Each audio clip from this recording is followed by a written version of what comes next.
Shalom, shalom, bien-aimés dans le Seigneur. Soyez bénis ce soir. Nous sommes le vendredi 24 avril 2026. Nous sommes dans la joie, bien-aimés, de passer ce moment ensemble avec vous. C'est la fin de la semaine et ce live, c'est pour dire merci au Seigneur qui nous a gardés, qui nous a protégés durant toute la semaine. Nous allons prier. Tendre Père, nous bénissons ton nom, toi le Dieu Tout-Puissant. Nous voulons t'abandonner ce moment, Seigneur. Viens régner en puissance et en maître, Seigneur. Tu nous as gardés, tu nous as protégés, Père. Tu nous as éloignés de toute forme de danger qui se sont présentés devant nous, Seigneur. Et tu nous as donné la vie. Seigneur, il t'a plu que ce jour, que nous soyons classés parmi les vivants. Merci pour ton amour. Merci pour cette grâce particulière que tu nous as donnée parce que tu nous aimes. Nous voulons abandonner ce moment entre tes saintes et divines mains. Viens encore nous parler, nous assister ce soir. Et viens encore nous donner la paix dans nos cœurs. Nous te bénissons, toi Jéhovah Rapha, toi Jéhovah El Shaddai, toi Jéhovah Elohim, au nom de Jésus-Christ de Nazareth, nous t'avons ainsi prié et nous disons Amen, Amen, Amen. Soyez bénis, bien-aimés dans le Seigneur. Nous sommes dans la joie de nous retrouver encore une fois de plus ce vendredi 24 avril 2026. Le Seigneur nous a conduits ce soir dans le livre de Luc chapitre 23, le verset 31. Luc chapitre 23, verset 31. La Bible nous dit ceci. Car si l'on fait ces choses au bois vert, qu'arrivera-t-il au bois sec? Je répète. Car si l'on fait ces choses au bois vert, qu'arrivera-t-il au bois sec? Nous sommes interpellés, bien-aimés dans le Seigneur. Nous sommes dans une partie où Jésus-Christ, il est en train d'être acheminé vers le mont Golgotha. Il est en train d'être acheminé vers son dernier endroit où il aura vécu en étant physique sur cette terre. Jésus-Christ est acheminé vers l'endroit où on va le crucifier. Et pendant qu'il est en train de faire cette marche avec la croix posée sur son épaule, les gens dans la foule se lamentent, surtout les femmes sont en train de pleurer. Les femmes pleurent leur Seigneur qui est parti. Si nous revenons au verset 28, toujours dans Luc chapitre 23, verset 28, non, je commence par le verset 27. Il était suivi d'une grande multitude de peuples et de femmes qui se frappaient la poitrine et se lamentaient sur lui. Jésus se tourna vers elle et dit, « Fille de Jérusalem, ne pleurez pas sur moi, mais pleurez sur vous et sur vos enfants. » Jésus dit aux femmes qui se lamentaient, qui se frappaient la poitrine parce qu'elles exprimaient leur amertume, leur mécontentement, leur tristesse parce que leur maître allait être crucifié. Et Jésus se retourne vers elles avec sa croix sur l'épaule. Jésus leur dit, « Femmes, ne pleurez pas sur moi. » Il a rappelé fille de Jérusalem. Ne pleurez pas sur moi parce que c'était à Jérusalem. C'est à Jérusalem que se situe le tombeau, le mont Golgotha. Il leur dit, ne pleurez pas sur moi, mais pleurez sur vous et sur vos enfants. Pourquoi Jésus leur a dit, pleurez sur vous et sur vos enfants? Parce que le Christ avait compris que mon départ va occasionner beaucoup de personnes qui vont venir pour essayer de prendre ce peuple qui était attaché à mes enseignements, tout ça, et les livrer, les amener vers le royaume de l'ennemi, vers le royaume de Satan. C'est pourquoi il a vu la catastrophe qui allait arriver, surtout aux enfants. Parce que les femmes, les parents, les adultes, ils avaient déjà compris le message du Seigneur. Mais Jésus a dit, mais et les enfants, vous avez des enfants qui n'ont toujours pas encore compris mon message. Mais vous, au moins, vous m'avez suivi, vous avez compris que je vais être livré. Il a dit, pleurez surtout sur vos enfants. Bien-aimés, cela nous a interpellés ce soir. Si nous voyons seulement tout ce qui se passe dans le monde, ces derniers temps, nous voyons des choses tellement abominables, tellement incroyables, des choses auxquelles on ne pouvait pas s'y attendre il y a 10, 15 ans passés. On ne s'y attendait pas. Il y a des choses, il y a tellement des drames, des choses incroyables qui se passent dans ce monde actuellement.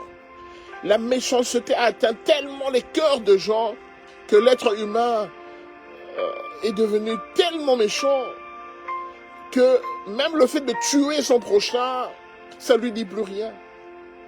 Tuer son prochain, ça lui dit plus rien. C'est comme Caïn qui avait sauté sur son frère Abel et l'avait tué. Pourquoi? Parce que Caïn, son offrande n'était pas appréciée par Dieu. Et à cause de cette jalousie, de cette haine féroce qui remplit le cœur des gens ces derniers temps, Caïn avait tué son frère Abel. Je n'ai pas beaucoup de choses à dire, mais voyez seulement ce qui se passe actuellement dans le monde. Dans certains pays bien aimés, quelle méchanceté les gens sont en train de développer actuellement. Sur le fait que tuer son propre semblable ne leur dit plus rien. Alors que nous sommes tous des créatures de Dieu. Et qu'une créature de Dieu, c'est quelque chose qui est sacré. Mais on tue facilement son prochain.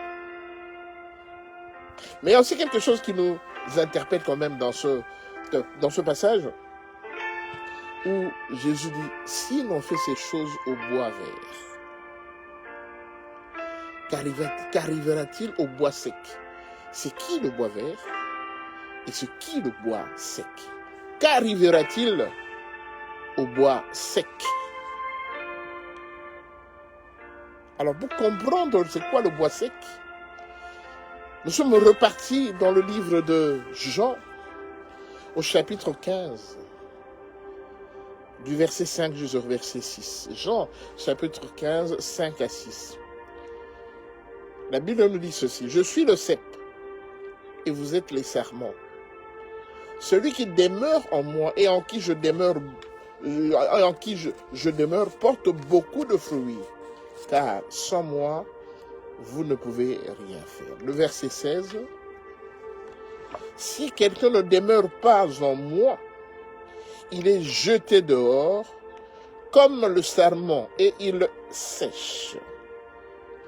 Puis on ramasse les sarments, on les jette au feu et ils brûlent. » Il le dit bien, si quelqu'un ne demeure pas en moi, il est jeté dehors comme le sarment et il sèche. Bien aimé, quand on jette le sarment, bien aimé, disons que le cep c'est Jésus. On a l'arbre avec les branches. Je vais expliquer ça avec des termes simples. L'arbre, le tronc, et le tronc, en haut, ça donne des branches. L'arbre, c'est Jésus, c'est le cep. Et les sarments, les branches, c'est les sarments. Et Jésus nous dit, si quelqu'un ne demeure pas en moi, c'est-à-dire que si la branche ne demeure pas en Jésus, n'est pas attachée au cep qui est Jésus, il est jeté dehors comme le sarment et il sèche. Puis, on ramasse les sarments, on les jette au feu et ils brûlent. Bien aimés dans les Seigneurs. Jésus a dit tout à l'heure, dans le livre de Matthieu chapitre 23, le verset 31, Jésus a dit, si l'on fait ces choses à moi qui suis le bois vert, qu'arrivera-t-il au bois sec que vous êtes? Vous comprenez maintenant, bien aimé, que le bois sec, c'est ce chrétien qui n'est plus attaché au cep. C'est ce chrétien qui n'a plus de rempart, qui est complètement déboussolé, parce qu'il n'a plus de protection qui est le cep. Et ce sarment-là qui n'a plus de protection, qui n'est plus attaché au cep, la Bible dit que si tu n'es plus attaché à Jésus, on va te jeter dehors. Et quand on va te jeter dehors, tu vas faire quoi? Tu vas sécher. Quand tu sèches, tu deviens un bois sec. Tu deviens un bois sec. Et quelques temps après, qu'est-ce qu'on fait de ce bois sec? On les prend et on les brûle. Bien-aimé dans le Seigneur. Quelque part dans la Bible, il est écrit, le vigneron, celui qui s'occupait de la vigne, il a dit, mais pourquoi on doit laisser cet arbre longtemps alors qu'il ne porte pas de fruits. À sa place, on aurait mis d'autres personnes qui portent de fruits pour bien donner la valeur à notre plantation de vignes. Mais on garde quelqu'un qui est improductif. Il occupe de la terre inutilement. Bien aimé, pourquoi aujourd'hui on a beaucoup de problèmes? C'est parce que nous sommes devenus, sans le savoir, nous sommes devenus depuis longtemps un bois sec, un bois improductif. Bien aimé, quelque chose qui est sec, c'est quelque chose qui n'a pas de vie. Quelque chose qui est sec, c'est quelque chose où la sève ne fonctionne plus bien, ne circule plus bien là-dedans. Quelque chose qui est sec, c'est quelque chose qui est voué à être jeté dehors et être brûlé. Voilà pourquoi le Seigneur nous en conjure. Il dit, si l'on fait ce genre de choses, si ce genre de calamité arrive à moi qui suis le bois vert, qu'est-ce qui va arriver à vous qui êtes le bois sec? Bien aimé, quand Jésus disait à ces femmes-là, il a dit, femmes, ne pleurez pas pour moi, pleurez plutôt pour vos fils.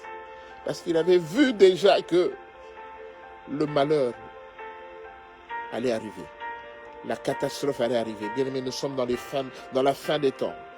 Le malheur arrive à une vitesse incroyable. La catastrophe arrive à une vitesse incroyable. Je ne sais pas si vous vous rendez compte que les choses commencent à aller de plus en plus vite. Parce que je suis sûr et certain que nous allons bientôt entrer dans la semaine de Daniel. Quand Daniel avait parlé de la dernière semaine où l'Antéchrist béni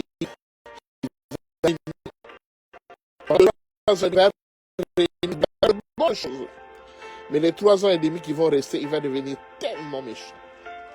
La méchanceté va couvrir le monde.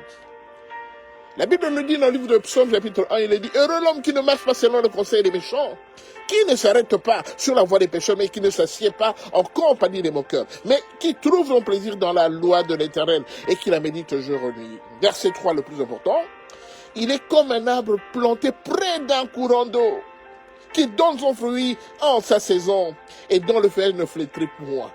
Tout ce qu'il fait lui réussit. Heureux l'homme qui ne marche pas selon le conseil des méchants.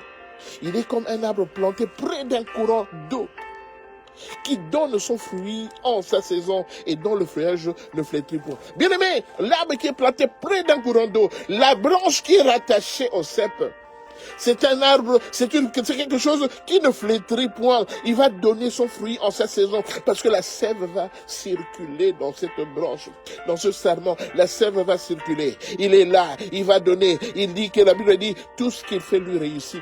Pourquoi rien ne réussit à toi? C'est parce que tu es devenu un bois sec. Tu n'es plus rattaché au serment. Depuis longtemps, tu es déjà tombé. Depuis longtemps, tu es déjà séché. Tu as séché. Tout ce que tu fais, ça ne te réussit pas. Tout ce qui se passe dans le monde actuellement, mon frère, ma soeur, si tu restes comme ça, à ne rien faire, comme on dit en lingala, si tu restes kidiba, c'est-à-dire que si tu restes dans la distraction, tu ne te rendras pas compte qu'il y a longtemps que tu étais déjà tombé, et il y a longtemps que tu avais déjà séché. Voilà pourquoi tout ce que tu demandes au Seigneur, ça n'aboutit pas, parce que quelque part, tu es déjà détaché de cep. Bien aimé, nous voulons que ce soir, que nous puissions renouveler notre alliance avec le Seigneur. Comment veux-tu continuer à être chrétien, à prier le Seigneur, alors que tu n'as plus d'attache? Si le danger arrive, bien aimé, comme ça va arriver bientôt, si le danger arrive, comme tu n'es plus attaché au Seigneur, comment veux-tu être secouru? Secouru parce que tu n'es plus attaché au Seigneur. Et le Seigneur dit, si l'on fait ce genre de choses, à moi qui suis le bois vert, qu'arrivera-t-il à vous qui êtes un bois sec?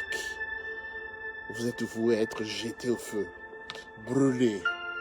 Voilà pourquoi nous allons demander au Seigneur, au Saint-Esprit, de renouveler en nous cette alliance, de nous aider, afin de nous remettre attachés, rattachés au cep, parce que sinon, le malheur arrive et le malheur nous atteindra.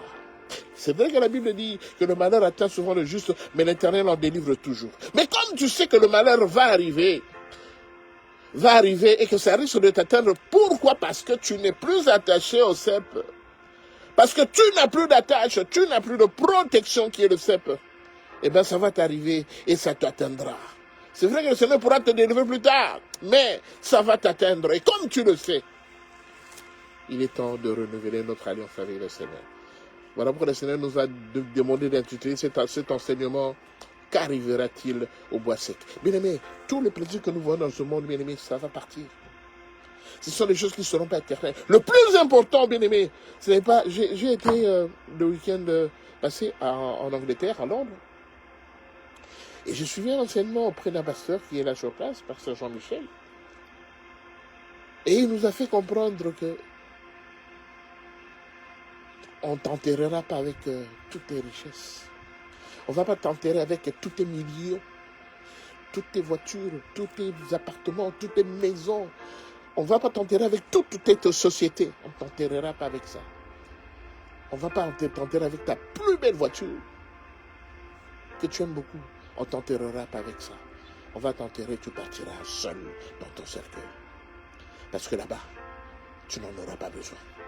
Ce sont des biens matériels qui vont rester sur cette terre, qui n'ont aucune importance. Bien aimés, nous sommes venus dans le monde nus, nous repartirons nus, tels que nous sommes venus, parce que nous sommes voués à devenir poussière, le corps va devenir poussière, et l'âme va repartir auprès du Seigneur. Qu'en est-il de ton âme? Est-ce que ton âme est en accord, en harmonie avec le Seigneur? Mon frère, ma soeur, comme on dit, vanité de vanité, tout est vanité. Tu te lamentes, tu te plains, bien aimé, tu gardes même de la méchanceté vis-à-vis de certaines personnes parce qu'ils t'ont mal parlé. Tu gardes de la haine vis-à-vis de personnes parce qu'en fait, ils ont osé te critiquer alors que toi, tu es tellement bien parfait dans ta vie et qu'on t'a critiqué, tu as gardé de la haine vis-à-vis de ces gens-là. Le Seigneur nous dit aujourd'hui, s'ils ont fait ce genre de choses à moi, bien aimé, Jésus a été torturé, crucifié. Jésus, on lui a fait porter lui-même sa croix jusqu'à Golgotha. Là, on l'a crucifié. Jésus, on l'a battu de verge, on lui a mis une couronne d'épines. Le sang coulait sur sa tête. Nous avons nous connaissons tous le calvaire qu'a subi Jésus. Alors Jésus a dit, si moi qui ai apporté la paix dans le monde, j'ai fait de grandes choses, de bonnes choses, j'ai fait des miracles. S'ils ont fait ce genre de choses à moi, qu'est-ce qui va arriver à vous qui êtes le bois vert? Jésus nous appelle des bois verts parce qu'il voit déjà que nous ne sommes plus rattachés à lui. Bien, nous allons prier que le Saint-Esprit nous remette cette alliance avec le Seigneur. Là où tu es bien-aimé, je vais prier pour toi. Parce que c'est catastrophique, c'est dangereux. Je ne sais pas si vous voyez le danger qui arrive, mais ce sera un calvaire terrible.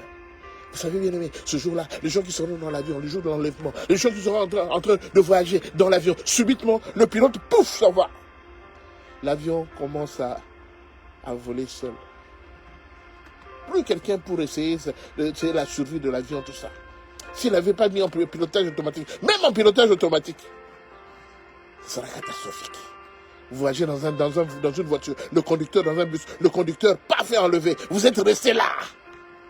Bien aimé, Jésus dit, s'ils ont fait ce genre de choses à moi, qu'arrivera-t-il à vous qui êtes à bois sec? Je vais prier là où tu es. Lève tes deux mains. Je veux prier. Saint-Esprit de Dieu, je te prie ce soir. Esprit de vie, esprit de paix, esprit de joie.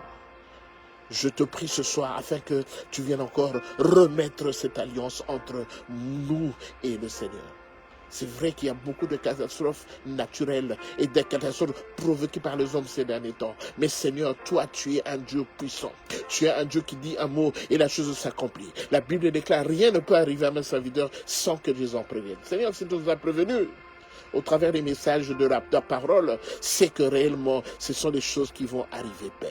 Si tu nous as convaincus, Père Oula, de parler de ces genres de choses aujourd'hui, c'est parce que tu vois, Père Oula, la continuité que l'homme ne voit pas. Saint-Esprit de Dieu, nous t'implorons ce soir. Esprit de paix, nous t'implorons ce soir. Esprit de vie, viens rétablir cette connexion avec le Seigneur. Que nous soyons de nouveau rattachés au cep qui est la sève vivifiante, au cep qui nous donne la vie, au cep qui nous donne la paix, au cep qui nous donne la joie de vivre.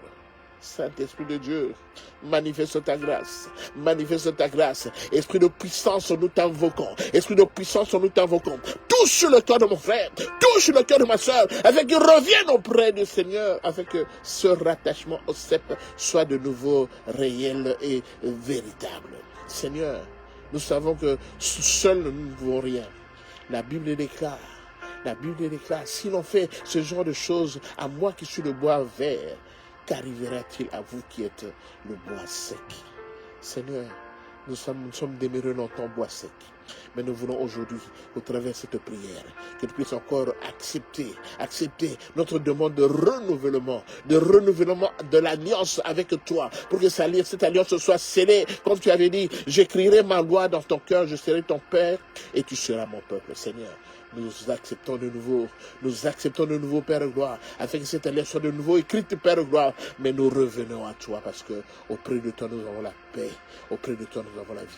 À qui irons-nous, Seigneur, si ce n'est auprès de toi? Parce que c'est auprès de toi qu'il y a la vie, qu'il y a la paix.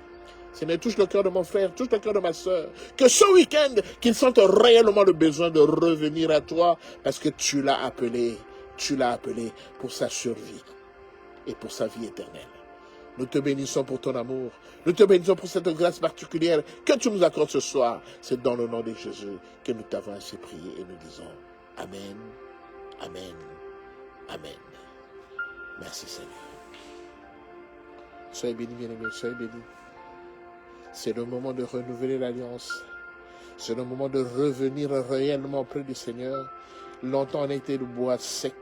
Nous voulons redevenir maintenant un bois où il y a la paix, où il y a la vie, où tout circule bien, où la sève qui est Jésus nous donne encore la vigueur de subsister et de faire ce que le Seigneur nous a recommandé de faire. Passez un bon week-end, bien-aimé. On a été dans la joie de passer ce moment ensemble.